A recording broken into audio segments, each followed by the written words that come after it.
आदरणीय किशोर जी शर्मा जो आगे से पता है हमारे दामाद हैं करके और हमारे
कि हमारे सीवर वाले कृष्णा जी की अभी कथा चल रही थी पुरानी पिछले महीने, तो उन्होंने एक घोषणा करी थी, एक आह्वान किया था सभी जनता को। तो वो प्रसंग इतना संयोग से हमारे पास आया हुआ है, तो मैं उसकी थोड़ी सी घोषणा करना चाहता हूँ। तो उन्होंने कृष्णा जी ने बोला था कि 5 जनवरी को गोवर्धन पर्वत की अपन जो है परिक्रमा करेंगे। उन्होंने ऐसा आह्वान किया था, सभी जनता से बोला था कि सभी पता है, लेकिन ये कोरोना की वजह से इस कार्यक्रम को रद्द कर दिया उन्होंने। तो आज वो संयोग इतना अच्छा बता रहा हमारी कथा में कि आज यहाँ गिरवा और गोवर्धन दोनों कहने आज करेंगे और उसकी परिक्रमा हम किस्मत वाले और खुद नसीब हैं कि आज बहुत अच्छा प्रसंग। गुरु जी का सत्संग नमन करता हूँ मैं कि आज ऐसा सहयोग मिला हमें इस सेवा करने का कि और सभी भक्तों से कहूँगा कि जरूर आए और पूजा करें। धन्यवाद। मास्क निकालेंगे। मास्क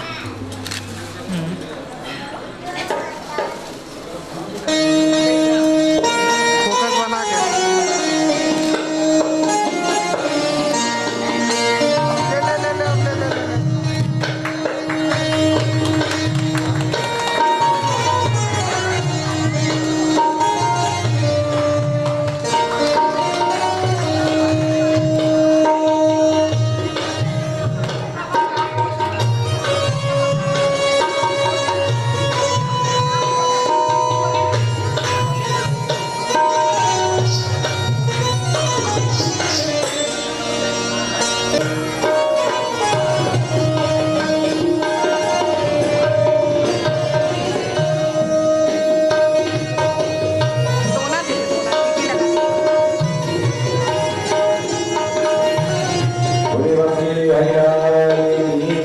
हमारा बंटवारा करवा दो। उन्होंने कहा ठीक है। बंटवारा कराने के लिए पंचों ने कहा भैया वो पर्चा लाओ जो लिखा है वसीयत का। पढ़ करके देखा तो बोले आधा हिस्सा जो है बड़े बेटे को देना है और उससे आधा देना है छोटे बेटे को, 5वां हिस्सा जो है बिटिया को देना है। अब उन्होंने ऐसा ही किया। बोले भैया पहले ये बताओ तुम्हारे पास प्रॉपर्टी क्या है? बोले महाराज प्रॉपर्टी तो कुछ नहीं है, केवल हमारे पिताजी के पास 19 ऊंट थे और कोई प्रॉपर्टी नहीं। बोले भैया 19 ऊंट का बंटवारा कैसे होगा? बोले ये आप जानो, लेकिन हमारे लिए तो आधा आधा करना है तो आप कर दो। पंचों ने सोचा, बोले भैया जब तक 19 के आधे हो नहीं सकते, आधे नहीं होंगे तो बंटवारा। अब पंच घबराए, पंचों ने कहा कि भैया 19 के आधे हो नहीं सकते तो बंटवारा होगा कैसे? तो कुछ वहां पर चतुर बैठे थे, बहुत बुद्धि लगाई लेकिन बंटवारा ना कर सके। अब इतने में धीरे धीरे पंचों की संख्या बढ़ गई। बोले भैया ऐसा फंसा गया मरते मरते कि जिंदा तो ठीक था जैसा था, लेकिन मरते मरते ऐसा फंसा गया कि उलझन हो गई, घर में बंटवारा नहीं हो पा रहा है। और कई लोग करते हैं ना, मरते टाइम में परिवार को परेशान करके जाते हैं। एक सज्जन जा रहे थे, अब बोल नहीं पा रहे थे, बोल थक गया, बच्चे आसपास खड़े हैं, जाने का समय हो रहा था। बच्चों ने कहा पिताजी कुछ बोलना चाह रहे हो, इशारा कर रहे थे बार बार। तो बच्चों ने सोचा कि हो ना हो कुछ माल पानी इन्होंने दबा के रखा है, और अब अंत समय है, कुछ बोल रहे हैं। तो बच्चों ने कहा एक काम करो, डॉक्टर की व्यवस्था करो, कुछ ना कुछ इनको बुलवाना है, ये बोलना चाह रहे हैं और कुछ बुलवाना है तो भाई कुछ भी करना पड़ेगा। डॉक्टर साहब को बुलाया, डॉक्टर साहब आए, बोले क्या बात है? बोले अरे हमारे पिताजी कुछ बोलना चाहते हैं और एक बार आप इनको केवल उच्चारण करवा दो कैसे भी। डॉक्टर ने कहा कि भैया 10,000 रुपए का इंजेक्शन लगेगा तो थोड़ा बहुत ये बोल पाएंगे। बच्चों ने कहा 10 का क्या? बोले 50,000 का भी लगा दो, लेकिन एक बार बोलवा जरूर, तो कुछ बोलना चाह रहे हैं बहुत समय से। और डॉक्टर ने जैसे ही इंजेक्शन लगाया और इंजेक्शन जैसे ही लगाया हो गया, जब से मेरा नाम हो गया,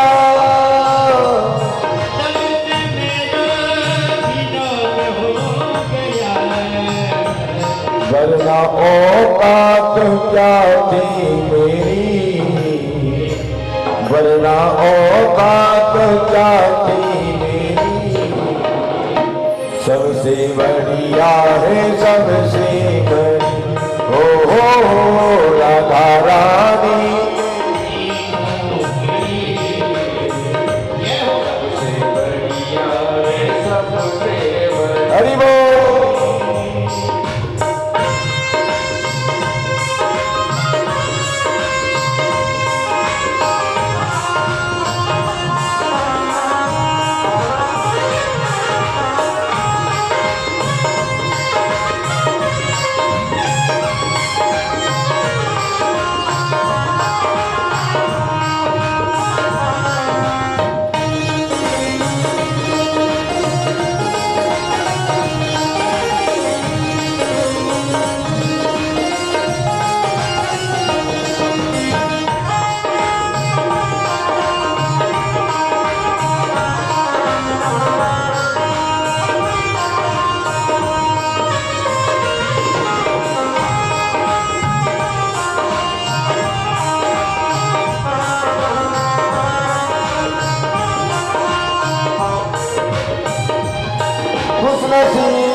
जब गुल खिला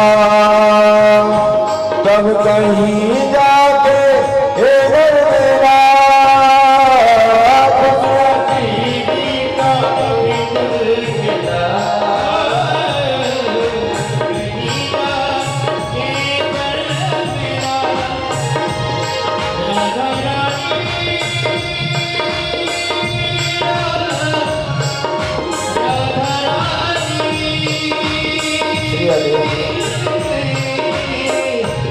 उसने सीवी का जब खुल खिला तब कहीं जाके हेगर मेरा,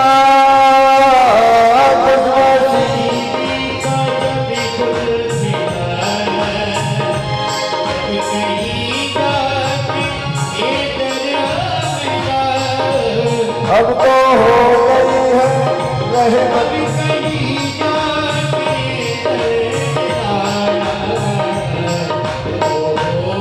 है मत तेरी, सबसे बढ़िया है सबसे बड़ी हो राधा रानी तेरी, सबसे बढ़िया है सबसे बड़ी।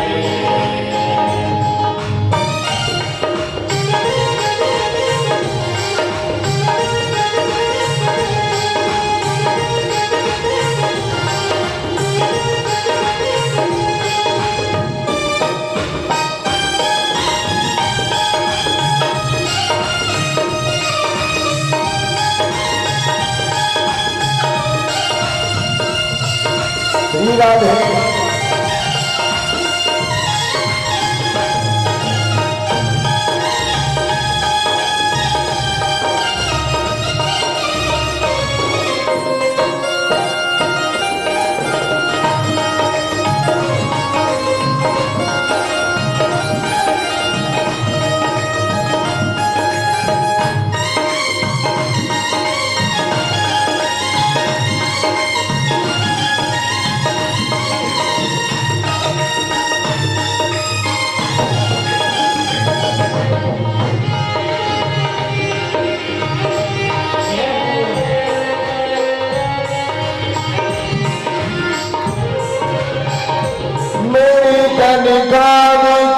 कम नहीं, कुछ मिलेगा मेरे गम नहीं, मेरी तनख्वाह भी कुछ कम नहीं।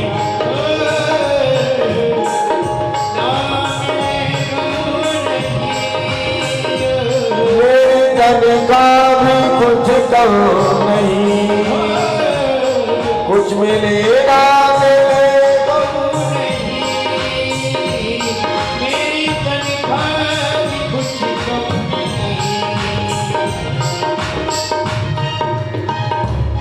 ऐसी होगी कहाँ दूसरी, सबसे बड़ी राही सबसे बड़ी हो राधा रानी तेरी नौकरी, सबसे बड़ी राही सबसे बड़ी हो राधा रानी तेरी नौकरी, सबसे बढ़िया है सबसे बड़ी हो राधा रानी तेरी नौकरी, सबसे बढ़िया है सबसे बड़ी, सबसे बढ़िया है सबसे बड़ी, सबसे बढ़िया है सबसे बड़ी, सबसे बढ़िया है सबसे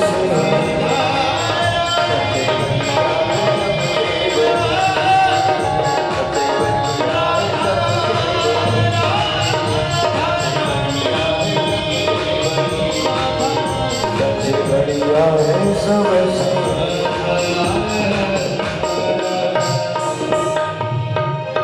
बोले भक्तवत्सल भगवान की जय, जय श्री राम। श्री हरि श्री हरि श्री हरि श्री हरि श्री हरि श्री हरि। आज भगवान को पूतना मौसी जो है गोदी में ले जाती है, और जैसे ही भगवान आकाश में पहुंचे और पूतना ने जैसे स्तनपान कराना प्रारंभ किया, भगवान ने धीरे धीरे करके उसके प्राणों को पीना प्रारंभ कर दिया। सामुंचुंचलाग्नि प्रभास्ति निष्पीडमाना किलीवेन मर्मणि।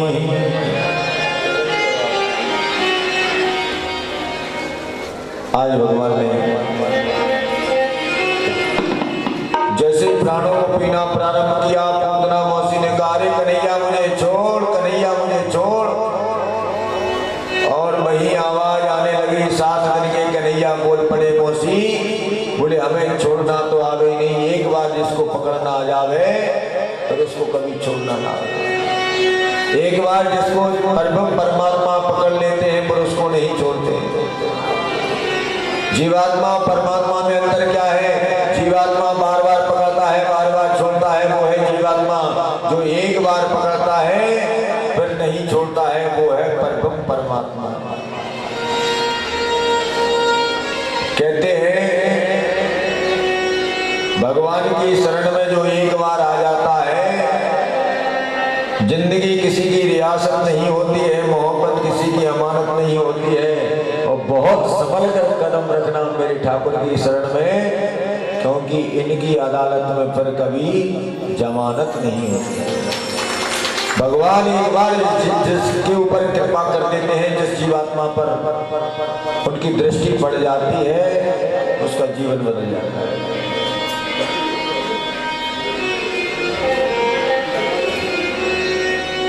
और पूतना के जैसे प्राणों को पीना प्रारंभ किया, पूतना का देहांत हुआ, श्वास अवरुद्ध हो गई और भगवान ने उसके लिए गति दे दी।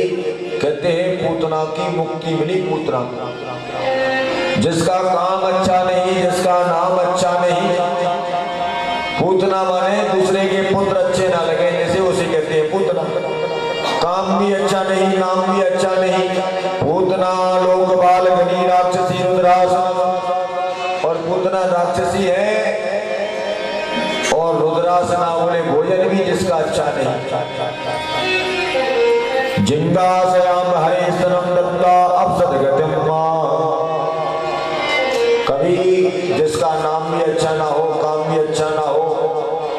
दर्शन भी अच्छा ना हो, ऐसे जीवात्मा के लिए परमात्मा बोले सदगति। श्री वेद व्यास महाराज लिखते हैं कि पूतना की सदगति हुई, माँ की जो गति होती है बोले वही गति पूतना की परमात्मा ने।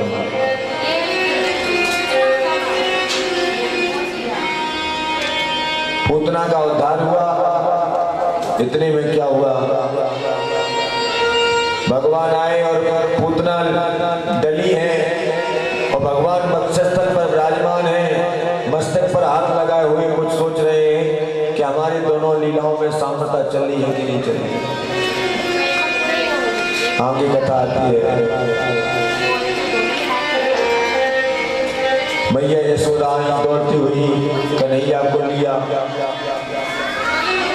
और कन्हैया को ले गई झाड़ फूक कराने के लिए गौ माता के जो गौशाला है, और गौशाला में गाय की पूंछ से मैया यशोदा ने कन्हैया को बोले झाड़ फूक किया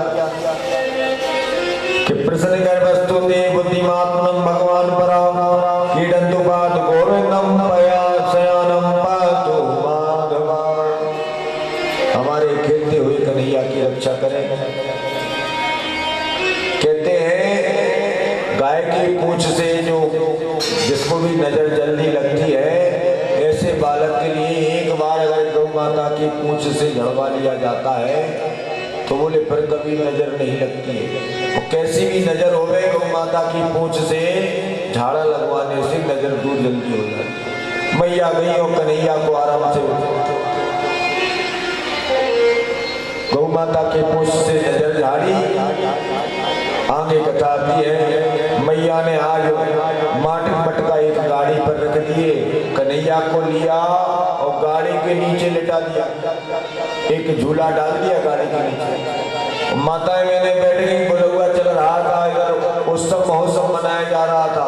भगवान को क्रोध आया और एक चरण ऐसा जमाया गाड़ी में कि गाड़ी तुरंत ऊपर उठकर चली जाती है, सारे माट मटके गिर जाते हैं। इतने में मैया घबरा गई, पता नहीं कौन आ गया है, हमारा छोटा सा लाला है, कन्हैया को देखो, देखकर कोई भूत प्रेत आ गया है। भगवान तो आनंद से लीला कर रहे थे। एक यह दृश्य एक ग्वाल वाला देख रहा था, छोटा सा बालक। उसने कहा मैया ये गाड़ी जो गिरी है किसी ने गिराई नहीं है, तो कन्हैया ने बोले चरण का प्रहार किया है। तो सबके सब ब्रजवासियों ने कहा ये तो बच्चे हैं, ऐसी बातें करते रहते, किसी को विश्वास नहीं हुआ उसकी बात।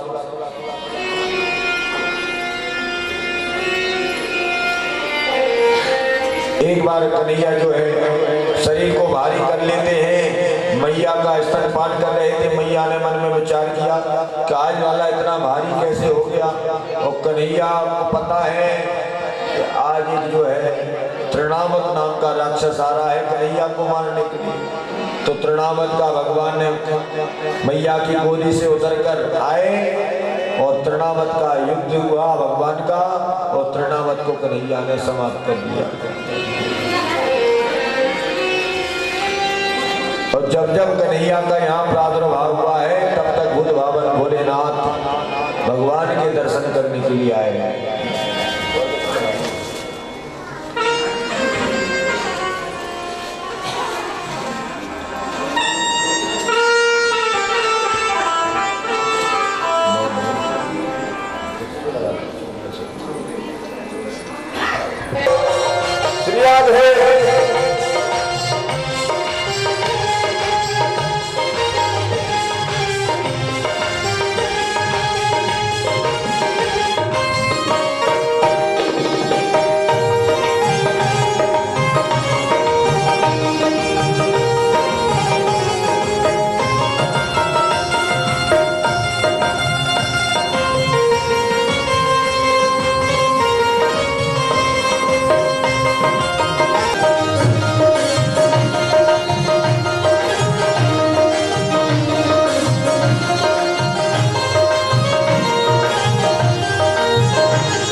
मातने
साहूरम बचाने लगे हैं, साहूरम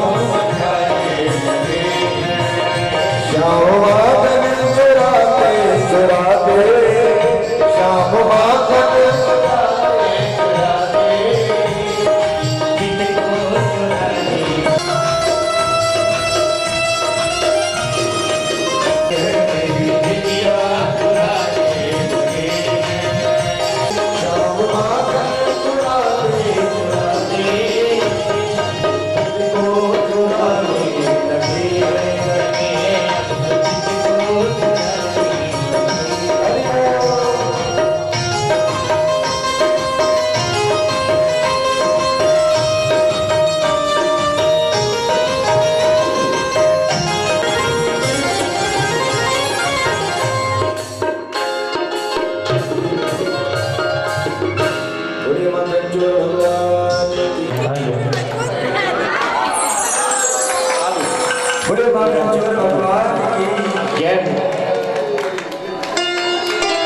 रात श्याम सपने में आई,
सच्चर भगवान की जय, जय श्री राधे, जय जय श्री राधे। पवन माखन बोले नंद महल में होता है।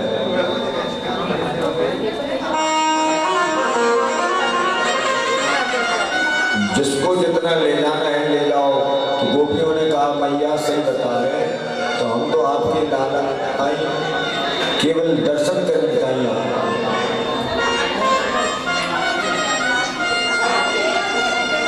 लाला के दर्शन करने के टाइम चले आते, इस बहाने कन्हैया का दर्शन हो जाता है।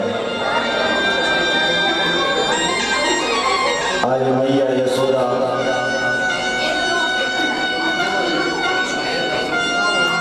अपना गृह कार्य कर रही थी। एक गृह दासी दिशोदानंद गेनी कर्मांतर नियतासो निर्बंध स्वयं।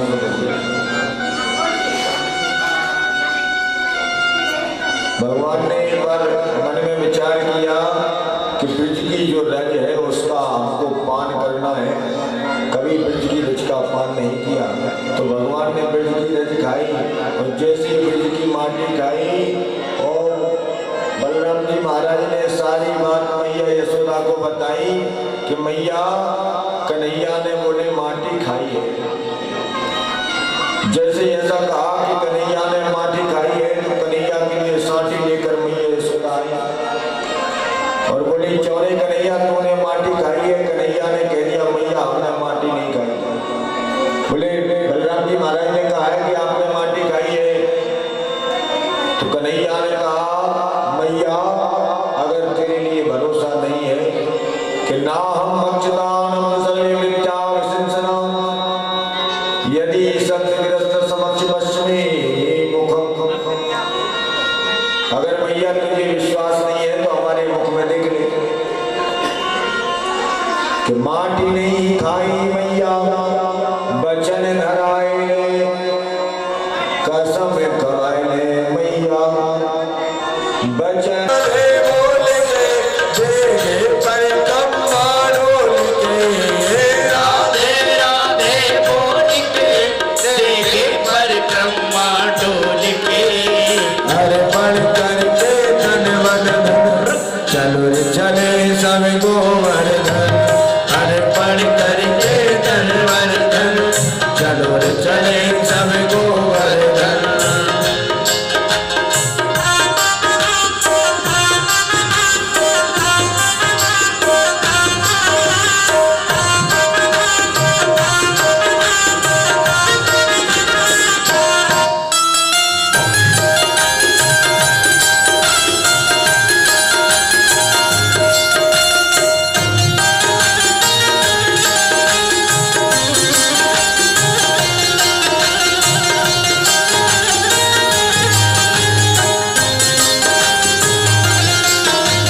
प्रथम दान घाटी पहुँचोगे जाए गिरधारी को लोगे शीश नवाए गिरधारी को लोगे शीश नवाए प्रथम दान घाटी पहुँचोगे जाए गिरधारी को लोगे शीश नवाए गिरधारी को लोगे शीश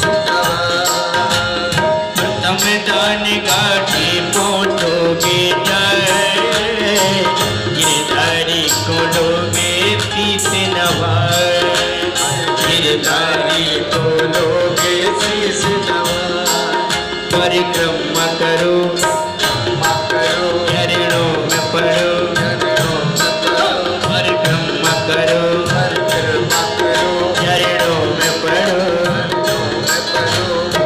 राधे राधे बोल के परिक्रमा डोल के राधे राधे बोल के परिक्रमा डोल के अर्पण करके धन वन धन धन चलो चले सब गोवर्धन अर्पण करके धन वन धन चलो चले सब गोवर्धन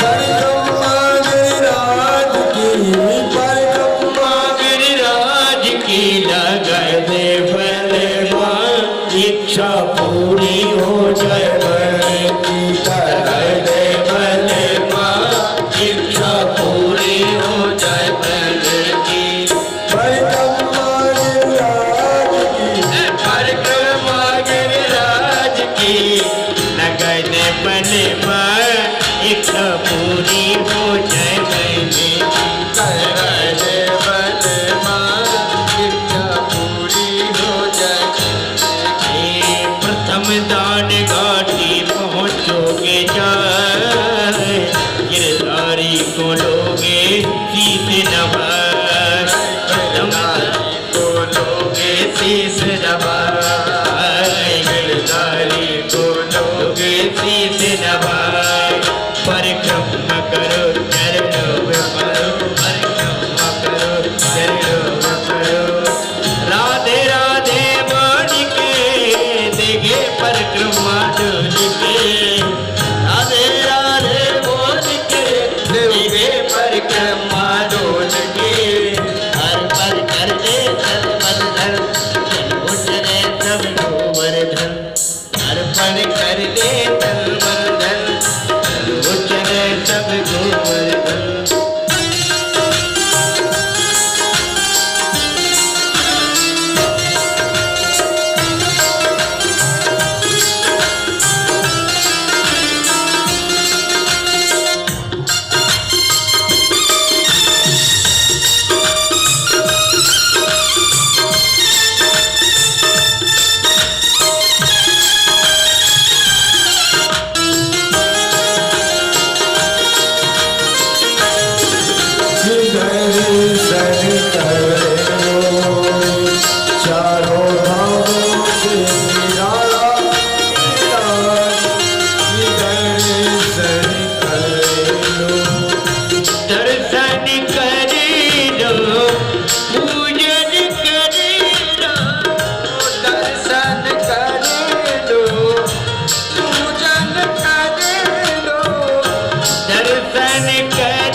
चमेली जाए चंपा जाए चमेली जाए फिर में के तेरे जो मेरे में नाय तेरे मेरो मनवा मोहन तन को जाओ मेरी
पुष्पांजलि समर्पयामि। राम पुरुषोत्तमाय नमः। बोले भागवत भगवान की, अयोध्या नाथ की, हनुमान जी महाराज की जय।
बाल चलते हरि बहुविध कीना बाल चलते हरि बहुविध कीना बाल चलते हरि बहुविध कीना निज दासया दर कहिया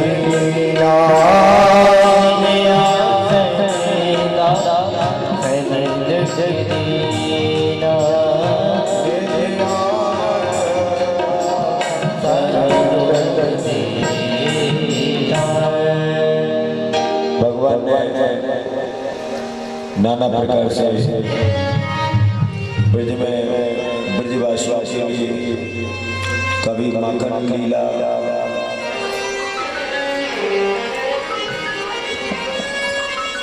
कभी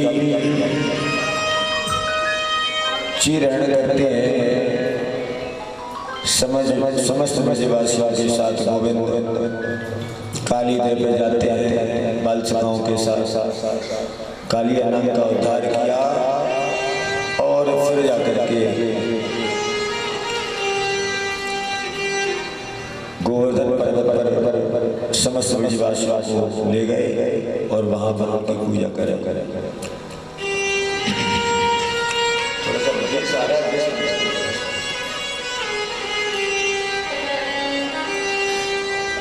जब गोवर्धन पर्वत पर पूजा कराई तो सारे आदिवासी वहां पर एक स्वरूप से खड़े हैं। भगवान एक स्वरूप से बड़े ब्रजवासियों के साथ और दूसरे स्वरूप से स्वयं प्रसादी पा रहे हैं।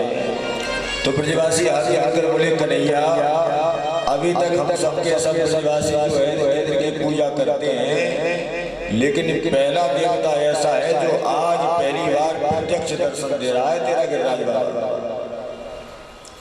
भगवान वहां पर बैठे हैं, दृश्य देख रहे हैं समस्त ब्रजवासी। भगवान ने कहा तो गिरिराज महाराज जो है कोई साधारण नहीं है कि परजन्यो भगवान इंद्रो मेघास्तस्थ मूर्तिया तेवी वर्षि भूतानि जीवनम जीवनम पया। बोले जो गिरिराज महाराज है ये कोई साधारण नहीं है। 7 प्रकार के वैसे पर्वत बताए हैं, वो आज भी सजीव हैं, चलते हैं, खाते हैं, पीते हैं, उठते हैं, ऐसा शास्त्रों का मत है।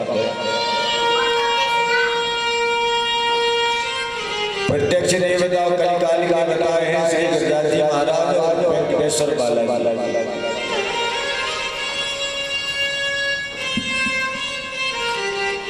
और 7 प्रकार के पर्वत बताए हैं, तो उनमें पहला पर्वत है गिरि माने गिरिराज पर्वत। गिरि सुमेरु पर्वत कैलाश एक सुमेरु पर्वत। मंदिर सकल सूर्यवास मंदराचल पर्वत जो समुद्र में जिसका रई बनाई गई थी समुद्र मंथन के समय, बासुकी नाम की रस्सी और मंदराचल पर्वत की रई। मंदिर के सकल सूर्यवास मंदराचल पर्वत पर ऐसा वर्णन आता है कि सारे देवता जो है वहां पर वास करते हैं। विंध्य हिमाचल आदिक जेती, विंध्यवासिनी मैया जहां पर निवास करती है विंध्याचल पर्वत पर। विंध्य हिमाचल आदिक जेते। और 7वां पर्वत जो बताया है वो बताया है चित्रकूट का। चित्रकूट में कहते हैं अमावस्या को परिक्रमा लगाई जाती है और गिरिराज महाराज में जो है पूर्णमासी की परिक्रमा लगाई जाती है। और गोस्वामी तुलसीदास जी महाराज ने अपने शब्दों में लिख दिया है कि चित्रकूट का जो कामतागिरी का पर्वत है, कामतानाथ का जो पर्वत है, वो मानो ऐसे प्रतीत होता है जैसे स्वयं परम परमात्मा श्री राम जी महाराज ने अपना स्वरूप वहां पर विराजमान कर दिया हो। कामदगिरि भई राम प्रसाद, कामदगिरि भई राम प्रसादा कामन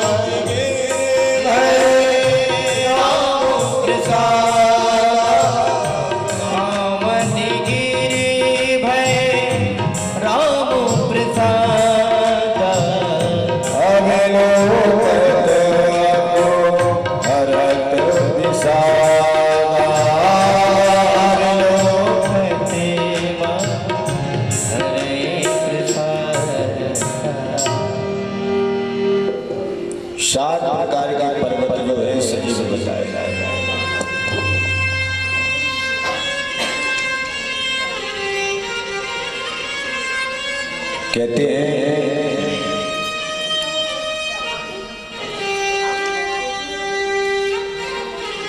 जो जिस भाव से गिरिराज महाराज के समीप में जाता है उसको वैसा वैसा बताया।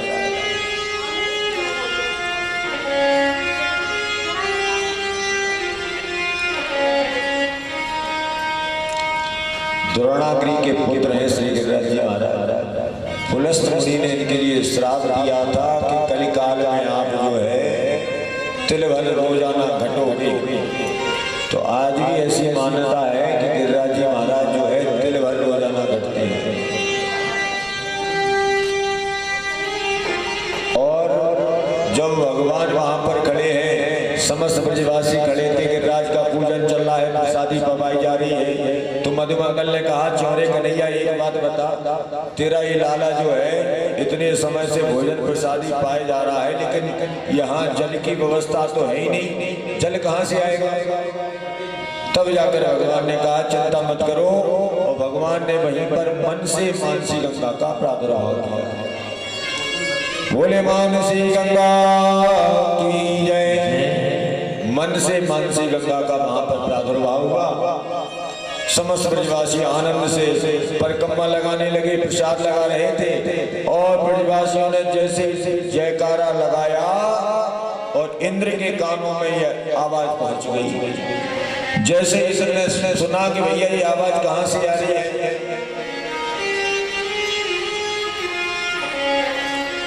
तो इंद्र के गणों ने कहा महाराज जहां पर आपकी पूजा होती थी आज वहां आपकी पूजा नहीं हो रही है। अब इंद्र की जो पूजा होती थी वो दीपावली वाले दिन होती थी, लेकिन गोवर्धन पर्वत की पूजा पड़वा वाले दिन हुई, दीपावली के एक दिन बाद प्रतिपदा। ऐसा क्यों हुआ? क्योंकि बोले दीपावली वाले दिन जब इंद्र की पूजा होती थी तो पूरा दिन जो है पूरा विचार विमर्श में निकल गया कि भाई इंद्र की पूजा करना है कि नहीं करना है। ऐसे एक दिन निकल गया तो प्रतिपदा वाले दिन पहले ही दिन भगवान ने निर्णय कर लिया कि अब तो गिरिराज महाराज की पूजा होना है, और समस्त ब्रजवासी उसमें सहयोगी हो गए। इंद्र ने कहा कि कौन है? बोले कोई ग्वारिया है और आपके खिलाफ बोले भड़का दिया है ब्रजवासियों के लिए। कृष्ण नाम का कोई छोटा सा बालक है नंद का। इंद्र को क्रोध आया कि बाचाल है छोटा सा ग्वारिया, देखो हमारी पूजा के लिए प्रमुख करता है ब्रजवासियों के लिए। 56 मेघमालाओं को आदेश दिया जाओ ब्रज में घनघोर वर्षा प्रारंभ कर कि गणम सामदकम नाम मेघानाम चांतिकारिणाम इंद्रा प्राचोदयत क्रुद्धो भाग्यम चाहिष्मान्यता। इंद्र ने कह दिया 56 मेघमालाएं जो होती हैं तो गणम नाम के जो बादल थे, मेघ थे,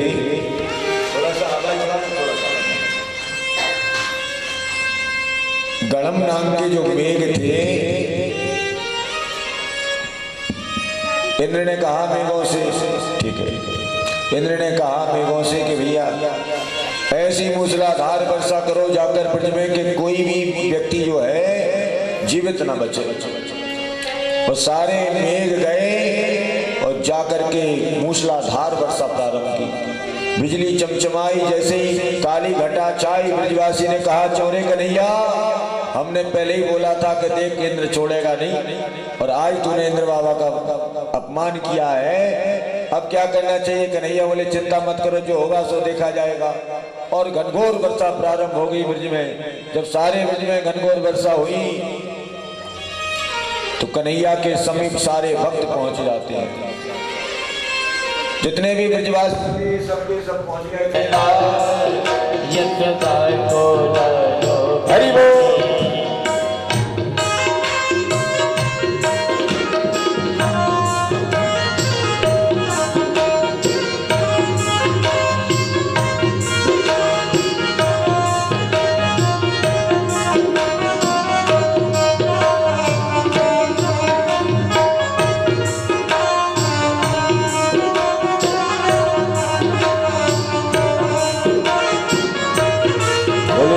हरिलाल की जय। बोली गिरिराज धरण भगवान की जय।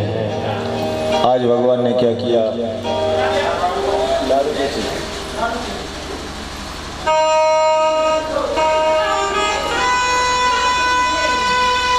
श्री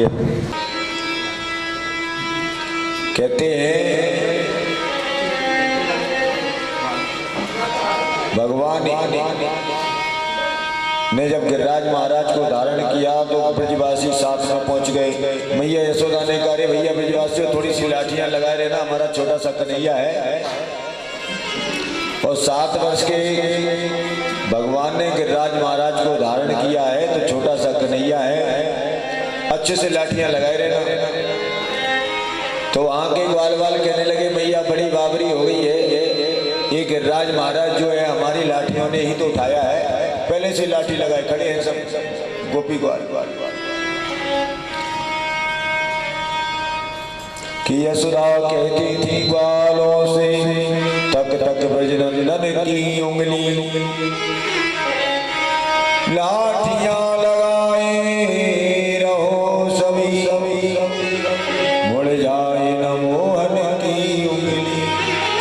मैया ने कहा, भैया अच्छे से लाठियां लगाए रहना।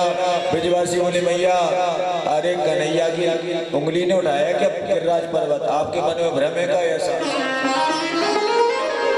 तो कन्हैया ने सोचा ये ब्रजवासियों को अभी विश्वास नहीं हो रहा है कि हमने गिरिराज पर्वत धारण किया है।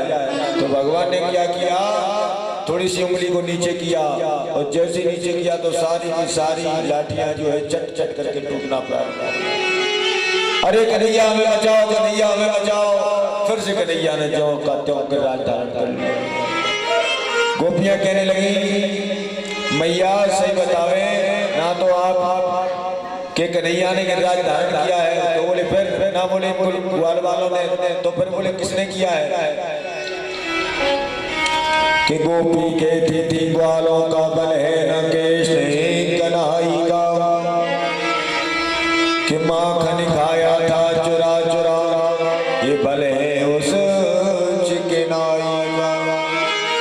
अरे भैया आज पता चल गया कि माखन हमारा जो चुराते थे ना ये सब बाल बाल मिलकर, आज पता चला कि उस माखन की ताकत क्या है कि 7 कोस के गिरिराज पर्वत को धारण कर लिया। सब अपना अपना भाव बता रहे हैं, सबके सब खड़े हैं गिरिराज पर्वत के नीचे। इतने में क्या हुआ, एक गोपी ने कहा, भैया हम सही बतावे तो ना तो माखन की ताकत है ना कुछ है। तो बोले कैसे उठाया कन्हैया ने गिरिराज महाराज? तो गोपी कहती है कि कछु माखन को बल बड़ो, कछु गोपी ने करी सहाय, राधे जो की कृपा से सुगिरवर नीने उठा। एक गिरिराज महाराज को धारण जो है राधा रानी की कृपा से किया है। जैसा ऐसा कहा। अब तो महाराज गिरिराज पर्वत को भगवान लेकर खड़े हैं और इधर ब्रजवासी कन्हैया के समीप में है और इंद्र तक खबर पहुंच गई। जैसे इंद्र को पता चला कि भाई क्या हुआ, अभी कोई वहां जीवित बचा है कि नहीं बचा है, तो एक गण जाकर बोला, महाराज वहां आप कह रहे हैं कि एक भी जीवित बचा, वहां तो एक भी नहीं मरा, सारा का सारा ब्रज में जो है धूल उड़ रही है। इंद्र ने कहा कि ऐसा तो हो ही नहीं सकता है। बोले ये बात सही है महाराज, वहां तो धूल उड़ रही है।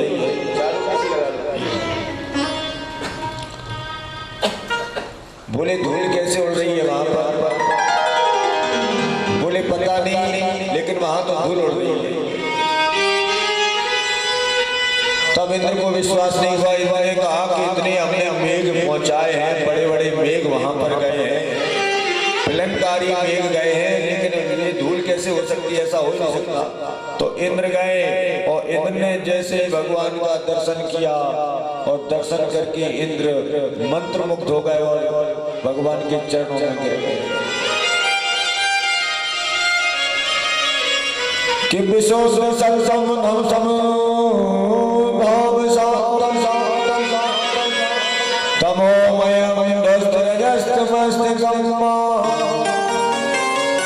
मायामयो अयम् गुण संप्रवाहो विद्यते।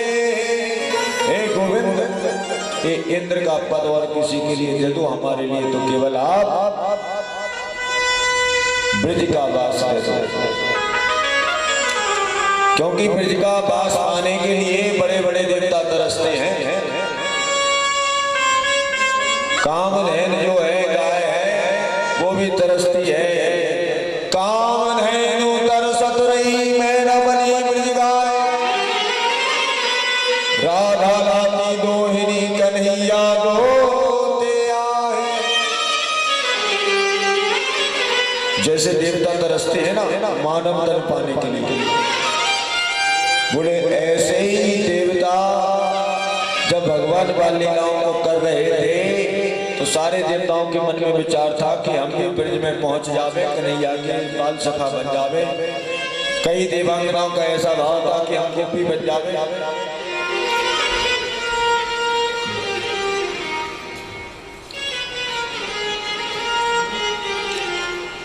ब्रज की महिमा बड़ी अलौकिक और दिव्य गाई है।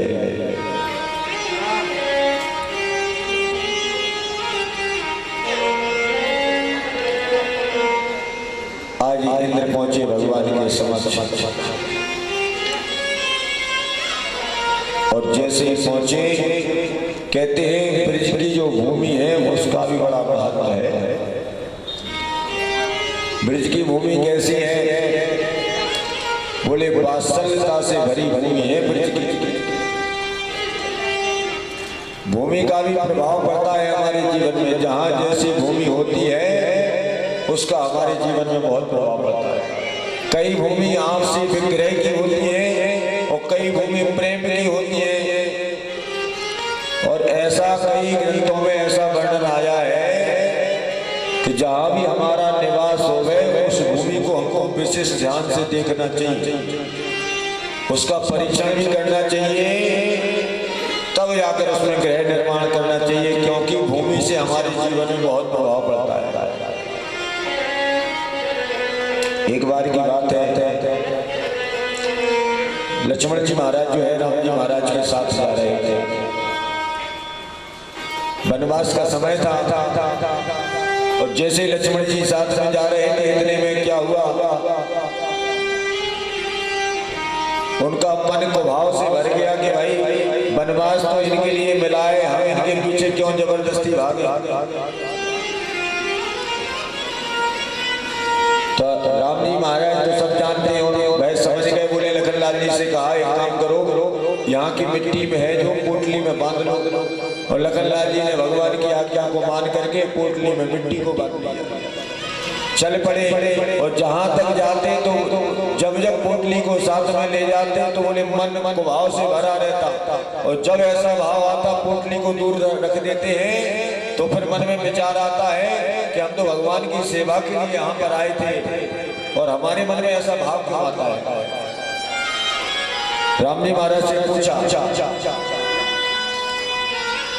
कि भगवान एक बात बताओ, जब जब हमारे मन में कुछ ऐसा भाव आता है कि हम क्यों आपके पीछे भाग रहे हैं, हमारे लिए वनवास थोड़ी मिला है। तो राम जी महाराज ने सुंदर उत्तर दिया। बोले लखन लाल जी इसमें आपकी कोई गलती नहीं है, उस भूमि की गलती है जहाँ से आपका मन को भाव से भरा। लखन लाल जी बोले बात समझ नहीं पाए। बोले हम आपको समझाते हैं। सुंदर और सुंदर नाम के दो दैत्य थे, और उन्होंने ब्रह्मा जी की किया तपस्या। और जैसे ही ब्रह्मा की तपस्या की, सुंद ने मन में विचार कर लिया कि हमको ऐसा वर दे दो कि हम अजर अमर हो जाए। ब्रह्मा जी सुंद की तपस्या से प्रसन्न हो गए। जैसे ऐसा कहा कि हम अजर अमर हो जावे, तो ब्रह्मा जी ने कहा भैया ऐसा तो कोई नहीं है संसार में जो अजर अमर हो जावे। जो आया है उसको जाना पड़ेगा कि आया है तो जाएगा राजा फकीर। कोई सिंहासन चढ़ चला सो कोई बना जंजीर। जो आया है उसको जाना पड़ेगा। तो उन्होंने कह दिया, बोले ऐसा बनने दो कि जो है जब तक हम दोनों आपस में ना लड़े तब तक हमारी मृत्यु ना हो। ब्रह्मा जी ने तथास्तु कह दिया। दोनों बड़े प्रसन्न हो गए और अत्याचार पापाचार करने लगे। एक दिन की बात है, देवताओं ने सोचा कि इनको आपस में कैसे लड़ावे, जब तक ये लड़ेंगे नहीं तब तक ये मरेंगे नहीं।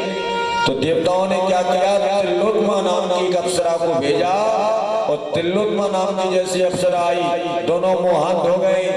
तो तिलोत्तमा ने कहा हम उसी के साथ सवाई करेंगे, पहले दोनों आपस में आप लड़ाई करेंगे।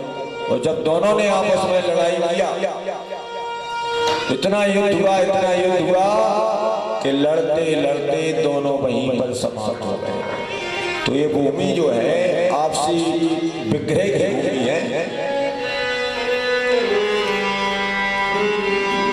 बोले इसमें आपकी कोई गलती नहीं है, ये आपसी विग्रह जो करा रही है भूमि की गलती है। कहते हैं मकान बनाने से पहले हमको भूमि का परीक्षण जरूर करना चाहिए। काली मिट्टी होती है उसका अलग प्रभाव हमारे जीवन में रहता है, लाल मिट्टी जो रहती है उसका जीवन में हमारे में अलग प्रभाव रहता है। श्वेत रंग की मिट्टी जहां पर होती है, ऐसा शास्त्र में वर्णन है कि जहां पर श्वेत रंग की भूमि जहां रहती है तो वहां ज्ञान बहुत प्राप्त होता है। कैसा भी अंगूठा छाप व्यक्ति हो गए, लेकिन उसके यहाँ ऐसी सुसंतान प्राप्त होगी कि महाराज वो वह बहुत ज्ञानवान। काली रंग की जो भूमि रहती है वहां पर धन स्थिर रहता है। काली रंग की भूमि अधिकांशता रहती है हर जगह। जब 1.25 फीट गहराई में खोदेंगे तो काली निकला खोदें, उसमें जल डालें, जो जल डालेंगे तो उसके बराबरी से जल भरना है, सीधा सीधा होता है। और बराबरी से जल भरेंगे, 3 दिन बाद उसको देखने जाएंगे। और 3 दिन बाद जब हम उसको देखने जाएंगे तो जल जो है अगर सूख जाता है, थोड़ा बहुत जल रहता है उसमें, तो उत्तम भूमि मानी गई है, अच्छी भूमि है। अगर उसके बाद भी अगर उसमें थोड़ा सा कीचड़ रह जाता है, जल नहीं रहता है, तो भूमि सामान्य है। और अगर उसी भूमि में से वह जल पूरा सूख गया, कीचड़ भी सूख गया और बीमारियां अगर वह भूमि दे गई है, फट जाती है, तो उस भूमि वह ठीक नहीं है, वह भूमि बंजर गई है। कहते हैं बंजर भूमि में वैसे निवास नहीं करना चाहिए। लेकिन आजकल क्या होता है, कॉलोनियां जो रहते हैं ना, कॉलोनी बनाने वाले, तो बंजर भूमि देखते हैं और शहर से दूर देखते हैं। वैसे ऐसा शास्त्र का मत है कि बंजर भूमि में निवास नहीं करना चाहिए। जहां पर पेड़ पौधे ना उगते हो, जहां पर कुछ फसल ना होती हो, ऐसी भूमि में निवास करना उचित नहीं है। एक दूसरा सरल उपाय बताया है कि बोले महाराज जहां 1.25 हाथ गहरा गड्ढा खोदते हैं, 1.25 हाथ चौड़ा गड्ढा खोदते हैं, अगर उसी गड्ढे की मिट्टी अगर गड्ढे में समाहित हो जाती है, थोड़ी बहुत बचती है, तो मान लेना चाहिए कि भूमि बहुत अच्छी है, हमारे लिए बहुत धन लाभ कराएगी, सुख संपदा प्राप्त कराएगी। अगर वह मिट्टी बराबर रहती है, समतल में रहती है, तो समझ जाना कि ये भूमि जो है सामान्य ठीक है, कोई परेशानी नहीं है। अगर वह गड्ढे में जो है उस गड्ढे की जो मिट्टी निकाली वो भी पूरी चली गई और ऊपर से जो मिट्टी जाती है तो समझ लेना ये भूमि ठीक नहीं है, सामान्य नहीं है। ऐसा शास्त्र आया है।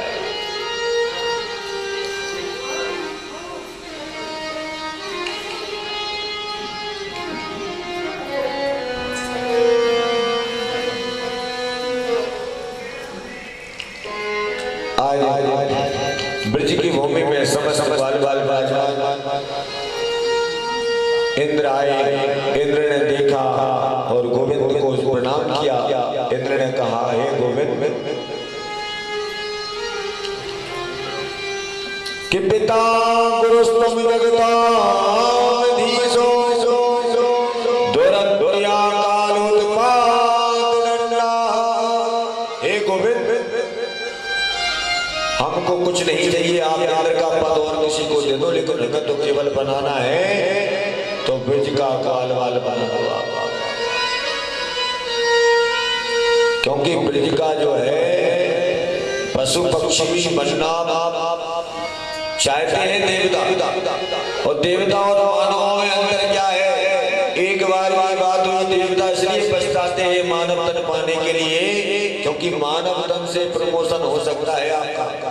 देवताओं का जब देह देवताओं को मिल जाती है तो देवताओं का प्रमोशन नहीं होता, उनका डिमोशन होता है। जिस दिन देवताओं के पुण्य क्षीण हो जाते हैं उस दिन वो पृथ्वी पर धराधाम पर आते हैं। देवता देवलोक में कब तक हैं? जब तक उनका पुण्य वहां पर है, और जिस दिन पुण्य क्षीण हो जाता है तो देवता ऊपर से नीचे आते हैं।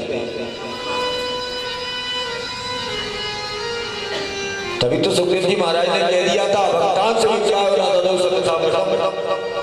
परीक्षण के लिए अमृत का कलश लेकर देवता आए। तो सुखदेव जी ने इसलिए मना किया कि भाई अमृत का कलश जो है वो दिव्य आयु तो प्रदान कर सकता है,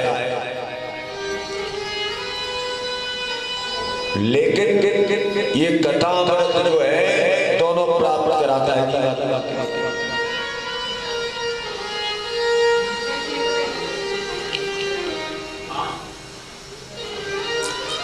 एक बार एक राजा ने घोषणा कर दी कि भैया हम कुछ दान करना चाहते हैं। तो दान लेने वाले जो है सब आगे खड़े हो गए। एक जगह एक दान वाला पहुंच गया, जो आगे आगे के लोग थे तो राजा ने क्या किया, चांदी के बर्तन सबको दे दिए। तो दान लेने के लिए सब आगे खड़े हैं, राजा ने चांदी के बर्तन सबको दिए। इतने में क्या होता है, पीछे वाले बेचारे पछता रहे थे, देखो आगे अगर हम होते तो चांदी के बर्तन मिल जाते। और चांदी के बर्तन लेने वाले तो बड़ी आनंद में खुश होते जा रहे हैं, पीछे वाले देख रहे हैं तो मन में सोच रहे हैं कि अगर हम लाइन में आगे लगे होते तो बर्तन मिल जाते चांदी के। इतने में क्या हुआ कि बर्तन खत्म हो गए। तो पीछे वालों को लगा कि अब पता नहीं क्या मिलेगा। तो राजा के पास कुछ बचा नहीं था तो लोहे के बर्तन मिल गए। जैसे ही लोहे के बर्तन आए तो पीछे वालों ने सोचा कि भैया जो मिला सो मिला, लोहे के बर्तन ले चलो। तो जिसने चांदी लूटी थी आगे रहकर, तो चांदी वालों ने मन में विचार किया कि भैया कम से कम छुपकर देख तो ले कि इनको क्या मिलता है, हमको तो चांदी के मिल गए। ऐसा ना हो कि राजा इनको कहीं और कुछ देते। तो छुपकर वह देखने लगे, वहां पर खड़े हो गए। जो पीछे वाले थे उनको लोहे का बर्तन मिल रहा था। अब लोहे का बर्तन जैसे लिया तो राजाओं ने अलग कर दिया। फिर आवाज लगाई राजा ने कि भैया जिसको लोहे का बर्तन मिला था वो हमारे समक्ष आ जाए, बाकी के पीछे हो जाए। तो लोहे के बर्तन वालों तुरंत दौड़ करके पहुंच गए। और जैसे ही लोहे के बर्तन वाले तुरंत आगे पहुंचे, राजा के पास थी पारस मणि। बोले जिसको लोहे का बर्तन मिला है वो हमारे सामने रखते जाओ। और राजा ने मणि का स्पर्श कराया, सारे बर्तन सोने के होते जाए। और इतने में चांदी वाले थे वो कहने लगे, अरे भैया ये तो हमारे साथ बहुत बड़ा धोखा होगा, हम आगे पहुंच गए लेकिन हमारे साथ तो कुछ नहीं है। तो चांदी वाला कौन है? बोले चांदी वाले हैं देवता। उनको स्वर्ग तो मिल गया है, लेकिन कुछ कर नहीं पा रहे हैं। और लोहे की श्रेणी में आते हैं हम मानव। मानव के पास मणि है, लेकिन अब वो सोना कैसे बनेगी, कब किस गुरु से स्पर्श हो जाए, ये तो हमारे आपके समय की बात है। क्योंकि रामचरितमानस में 3 देवियां हैं, एक का नाम है सुपर्णखा, एक का नाम है सती और एक का नाम है सबरी। किसी की परीक्षा नहीं लेना चाहिए, संत और भगवंत की कभी परीक्षा नहीं लेना चाहिए। भगवान ने देख लिया और पहचान लिया। सती जी के लिए कहा कि आप अकेली आई मैया, भूत बावन भोलेनाथ संग नहीं आए, तो कपड़ा और समीक्षा करने कौन गई, बोले सुपर्णखा। सुपर्णखा कह रही है कि तुम सम पुरुष मोसम नारी,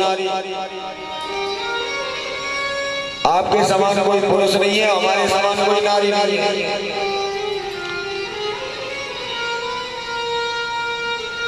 तब भगवान ने मन में विचार किया कि भाई एक परीक्षा करने आई तो देह का परित्याग करना पड़ा, दूसरी जो है समीक्षा करने आई गुरु को कराना पड़ा, और तीसरे को अगर प्रतिफल मिला तो तीसरे को मिला जो है सबरी, क्योंकि उसने ना तो भगवान की परीक्षा की है और ना समीक्षा की है। अगर सबरी मैया ने किया है तो बोले प्रतीक्षा किया है, भगवान का इंतजार किया है। भैया थोड़ा सा लोड हो रहा है बोलने में। श्री अधे अधे श्री अधे अधे श्री अधे अधे श्री अधे अधे अधे। हाँ हाँ हाँ, कहते हैं सबरी कोई साधारण नहीं है, ऐसा वर्णन आया है शास्त्रों में। सबरी जो है लक्ष्मी के स्वरूप में आई है, कई संतों का ऐसा कैसे आई है। एक बार की बात है, नारायण प्रभु बढ़िया बना है भैया, बहुत अच्छा है। एक बार की बात है, नारायण प्रभु जो है सत्संग में गए, कहीं संत जी के पास विराजमान थे चित्रकूट में, और जैसे चित्रकूट में भगवान विराजमान थे तो लक्ष्मी मैया बोली आप अकेले जाते हो सत्संग में, हमको भी ले जाया करो। और कहते हैं ऐसा शास्त्रों का मानना होता है कि अगर तीर्थ में जाए, सत्संग में जाए, यज्ञ में जाए, दान पुण्य करे तो बोले पति पत्नी साथ में होना चाहिए।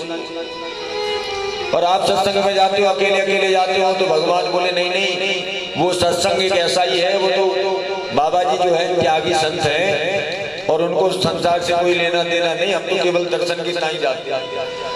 लक्ष्मी मैया बोले नहीं नहीं हमको भी ले चलो, बोले नहीं नहीं आपको पसंद नहीं करते, बोले ऐसे कौन से बाबा हैं जो हमको पसंद नहीं करते, संसार कहता है हे लक्ष्मी माता, और ऐसे कैसे बाबा हैं जो हमको पसंद नहीं करते।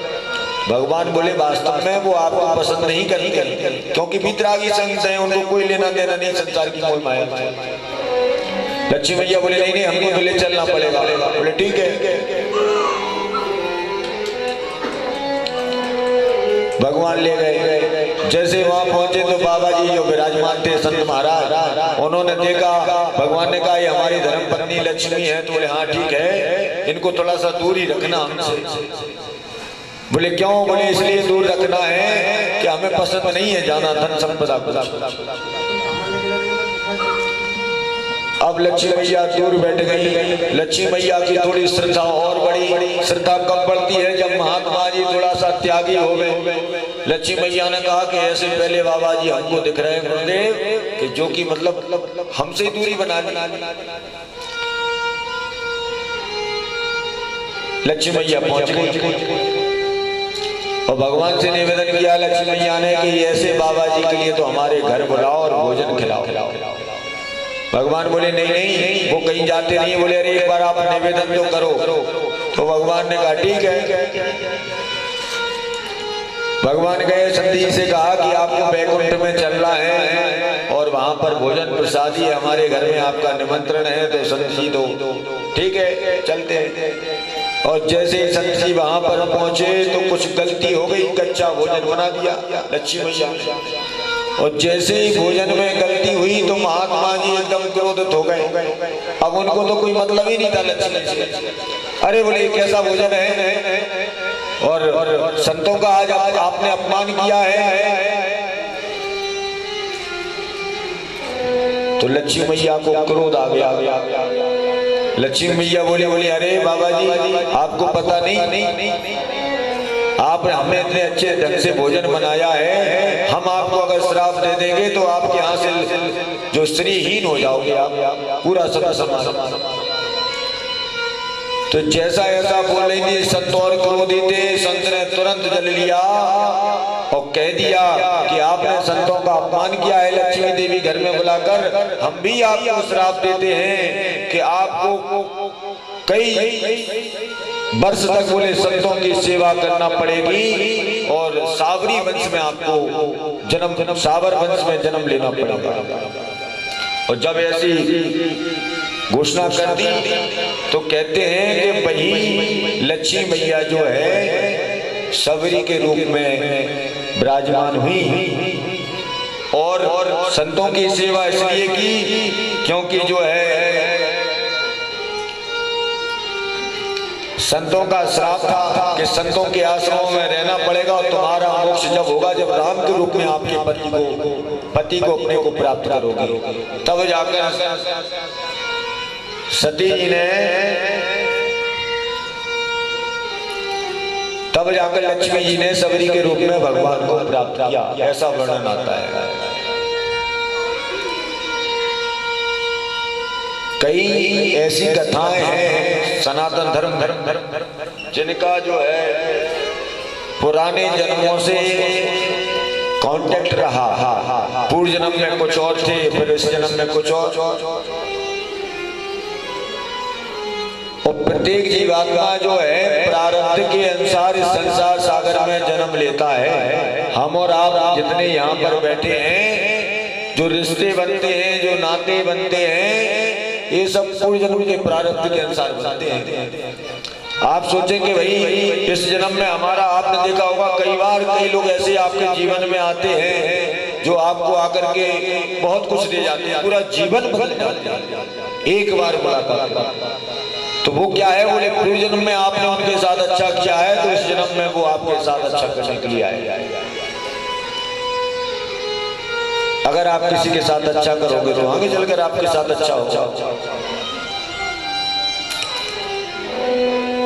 कई लोग कहते हैं महाराज जी एक बार की कथा याद आती, जो घर में हमारे में ग्रह कलेश होता है या जो भी कुछ होता है तो बोले उसका भी पूर्व जन्म से संबंध रहता है। एक कथा आती है कि एक महात्मा जी के पास ब्राह्मण देवता गए और ब्राह्मण देवता ने कहा कि महाराज हमारी पत्नी जो है बड़ा ग्रह कलेश करती है, भोजन भी नहीं करने देती है और दिन रात बोले हमारे यहाँ चैन भी नहीं रहता है महाराज। ये लगता है कि बस अभी कोई कुछ होने वाला है बहुत बड़ा। कई परिवारों में ऐसा होता है। महात्मा जी ने ध्यान लगाया, बोले एक काम करना, घर जाओगे और घर में जाकर के बोले छोटी वाली उंगली को थोड़ा सा उसमें से रक्त निकालना और रक्त निकाल करके गिलास में डाल करके पत्नी को दे देना, थोड़ा सा एक बूंद रक्त। अब वह गया और जाकर के पंडित जी ने वैसा ही किया, एक बूंद रक्त निकाला और गिलास में डाला, पत्नी को दे दिया। जो पत्नी को दिया अब उस दिन से ऐसा प्रभाव पड़ा महाराज कि पत्नी का बिल्कुल माहौल ठंडा हो गया। 15 दिन हो गए, 20 दिन हो गए तो बोले बाबा जी ने युक्ति तो बहुत अच्छी बताई है, क्या करना चाहिए। जैसे ही संत जी के पास पहुंचे ब्राह्मण देवता बोले महाराज आपकी जय हो, आपने युक्ति इतनी अच्छी बताई कि उस दिन से तो कुछ मुंह से ही नहीं निकलता और बड़ा आनंद है हमारे, ऐसा क्यों? तब संत जी ने बताया, बोले संत जी बोले अच्छा तुमको करना क्या? बोले नहीं आप बताओ भगवान क्या बात क्या है? संत जी बोले अगर पुराने जन्म की तुम्हारी कथा सुनाएंगे तो सब गड़बड़ हो जाएगा। बोले नहीं महाराज आप तो सुना दो। संत जी बोले तो ठीक है, इस बात को यहीं तक सीमित रखना। बोले ठीक है। तो बोले जो तुम्हारी पत्नी है वह पूर्व जन्म में जो है गधे के स्वरूप में थी, गधा जो होता है, और तुम जो है कौआ के रूप में थे।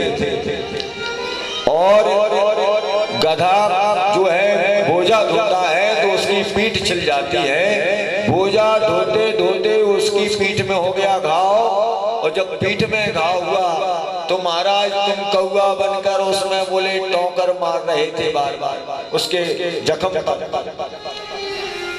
तो बोले उसको भारी कष्ट होता था तो भैया हमको इतना परेशानी मिल रही है, अगला जन्म जब हुआ तो तुम्हारे लिए मिल गया, जो है तुम्हारे लिए झूला झूलाते हरि बोल।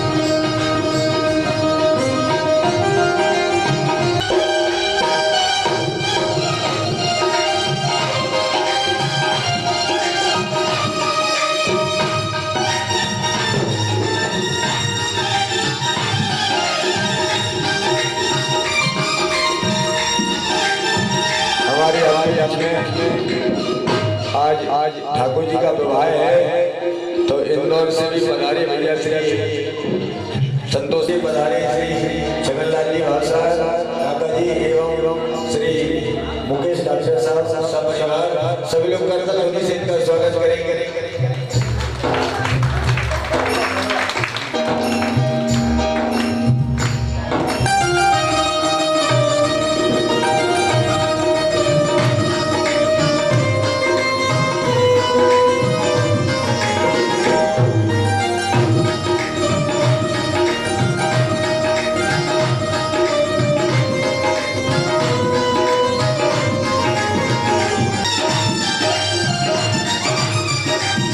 जन जन के वृंदावन देखो, श्याम झूला झूलाते मिलेंगे।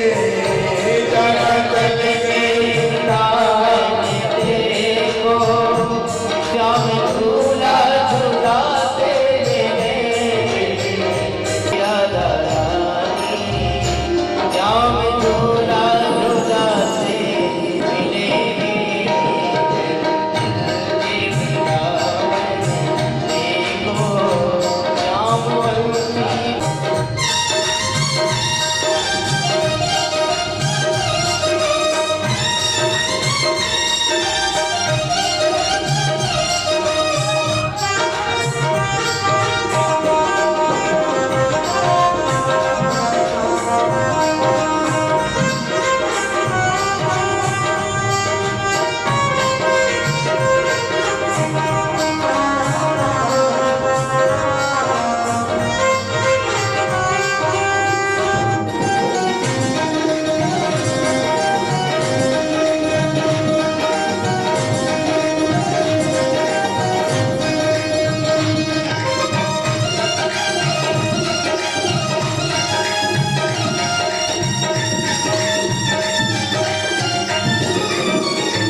जहाँ शीतल कदम की है छैया, जहाँ खाना चराते गैया। जहाँ शीतल कदम की है छैया, जहाँ खाना चराते गैया। जहाँ शीतल आया, जहाँ शीतल कदम की है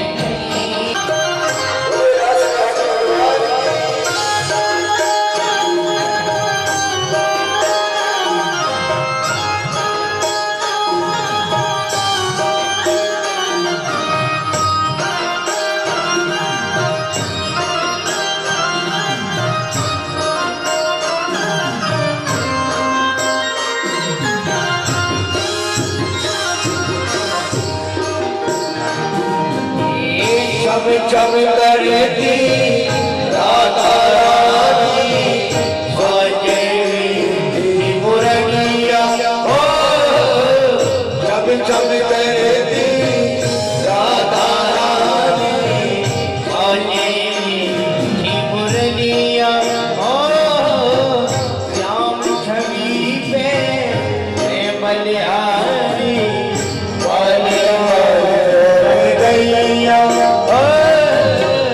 राम छवि पे बलिहारी वाले मन और किया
समवेता जगत विष्णु तरागमचिता। यमुना मैया के किनारे जाकर के पूछा गया, कहीं यमुना मैया आपने हमारे कन्हैया को देखा? का कि जय और गोपियां गोविंद से कहती है, गोविंद हम तो आपसे स्नेह करते हैं और प्रेम ऐसा करते हैं महाराज कि आपके प्रेम में हमने जो आपके प्रेम के बंधन में जो हमने धागा बांध लिया है,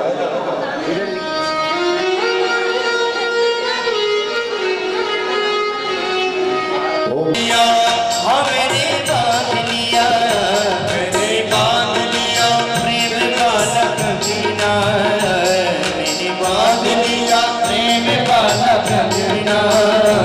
आओ आओ हरि बोले आंगना, आओ आओ हरि बोले हरि बोल।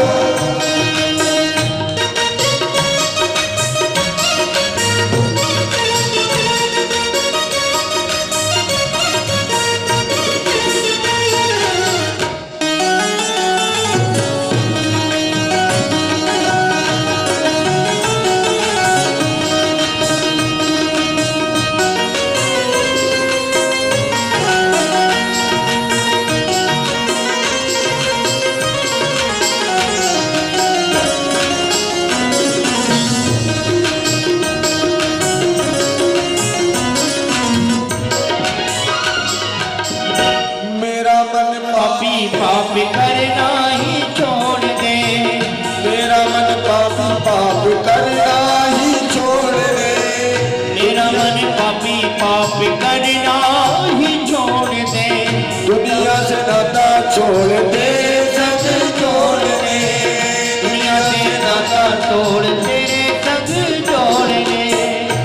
यहाँ मांग मेरी, यहाँ मांग मेरी और कोई मंगना, यही मांग मेरी और कोई मंगना। आओ आओ हरि।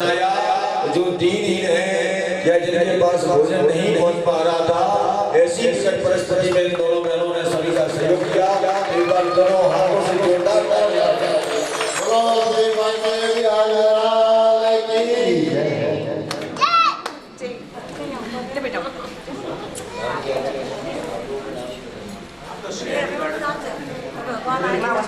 मुझे पता है।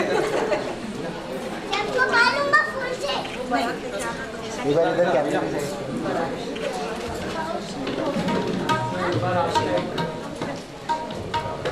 गुरु जी, आपके हाल से जो तस्वीर है मायने की चमचमाता की, इसको बंटी ने ही अपने हाथों से निर्मित किया और जो स्वरूप बनाया है वो बंटी के द्वारा ही किया है।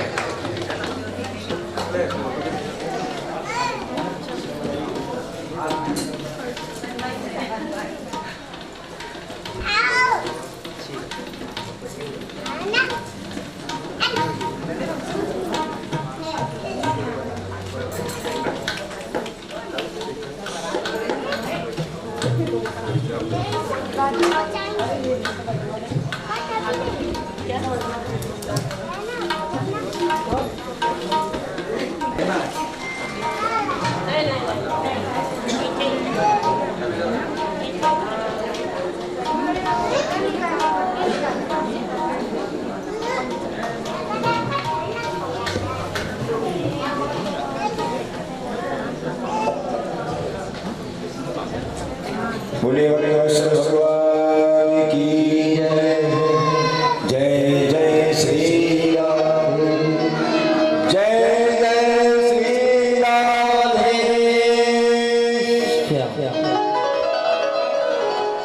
आज जी महाराज का जाना हुआ मैया के समीप।